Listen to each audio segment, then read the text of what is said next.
প্রিয় দর্শক বন্ধুরা, উঠে আসছে জুন মাসের শেষে একেবারে সপ্তাহান্তে প্রাথমিক থেকে ব্রেকিং কিছু আপডেট তথ্য। অবশ্যই নিয়োগ নোটিশ নিয়ে আসছে বিরাট বড় তথ্য। অবশ্যই ভিডিওর মধ্যে আর্জেন্ট বেসিসে এই বিষয়টিকে তুলে ধরার চেষ্টা করছি, তাই আপনাদের জন্য জরুরি ভিত্তিতে এই ভিডিওটা কিন্তু ক্রিয়েট করা। ভিডিওটিকে অবশ্যই সম্পূর্ণ শেষ পর্যন্ত শুনে নিয়ে বোঝার চেষ্টা করবেন, ভিডিওটিকে শেষ পর্যন্ত দেখে নেবেন, চ্যানেলটিকে সাবস্ক্রাইব করে নিয়ে সঙ্গে থাকবেন। চলুন কথাবার্তা না বাড়িয়ে আলোচনায় প্রবেশ করি। বন্ধুরা, এটাই কিন্তু চিন্তার বিষয় যে প্রাথমিকের ক্ষেত্রে নিয়োগ নোটিশ নিয়ে বিরাট বড় তথ্যটি উঠে আসছে যে নিয়োগ সংক্রান্ত নোটিফিকেশন আসছে না কেন।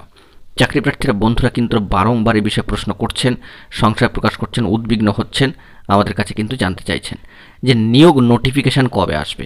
তো সেক্ষেত্রে নতুন নিয়োগের নোটিফিকেশান আসা নিয়ে বেশ কিছু জটলা কিন্তু রয়েছে, এটা স্পষ্ট। আপনারা ইতিমধ্যেই অবগত হয়ে গিয়েছেন যে প্রাথমিকের ক্ষেত্রে পেন্ডিং কিছু নিয়োগ কিন্তু পড়ে রয়েছে, সেটি এখনও পর্যন্ত কমপ্লিট হয়নি।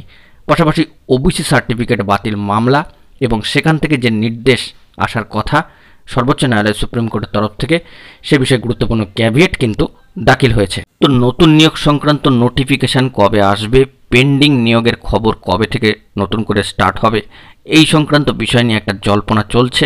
কিন্তু সবথেকে চিন্তার বিষয় যেটা দাঁড়াচ্ছে, যা বর্তমানে সর্বভারতীয় স্তরে পৌঁছে গিয়েছে, সেটি হচ্ছে ওবিসি সার্টিফিকেট বাতিল মামলা এবং সেই সংক্রান্ত যে নির্দেশ, যা সর্বোচ্চ ন্যায়ালয় সুপ্রিম কোর্ট পর্যন্ত পৌঁছেছে। এখান থেকে একটা ক্লারিফিকেশান বা নির্দেশ আসা কিন্তু অবশ্যই প্রয়োজন। এটার উপরে অনেকটা কিন্তু ডিপেন্ড করতে হচ্ছে। নতুন নিয়োগের নোটিফিকেশান হয়তো সে কারণের জন্যই আসছে না, কারণ একটা হিউজ পরিমাণ রিজার্ভেশন কিন্তু থাকে এই সমস্ত সার্টিফিকেট যাদের রয়েছে তাদের ক্ষেত্রে। তো ওবিসি সার্টিফিকেটধারীদের ক্ষেত্রে রিজার্ভেশন পেতে একটা সমস্যার জট তৈরি হবে। বর্তমানে এই জটলা কিন্তু তৈরি হয়ে রয়েছে। নতুন নিয়োগ সংক্রান্ত নোটিফিকেশান হয়তো অনেকে চাইছেন প্রাথমিকের ক্ষেত্রে, কিন্তু কিছু বাধা বিপত্তি এই মুহূর্তে দাঁড়িয়ে কিন্তু লক্ষ্য করা যাচ্ছে। প্রাথমিক শিক্ষা পর্ষদের হাতে বেশ কিছু পেন্ডিং নিয়োগ রয়েছে, সেই পেন্ডিং নিয়োগগুলো একটু একটু করে কনক্লুশনের দিকেও কিন্তু নিয়ে যেতে হবে। সেই দিকে প্রাথমিক শিক্ষা পর্ষদ বর্তমানে চিন্তাভাবনা করছে।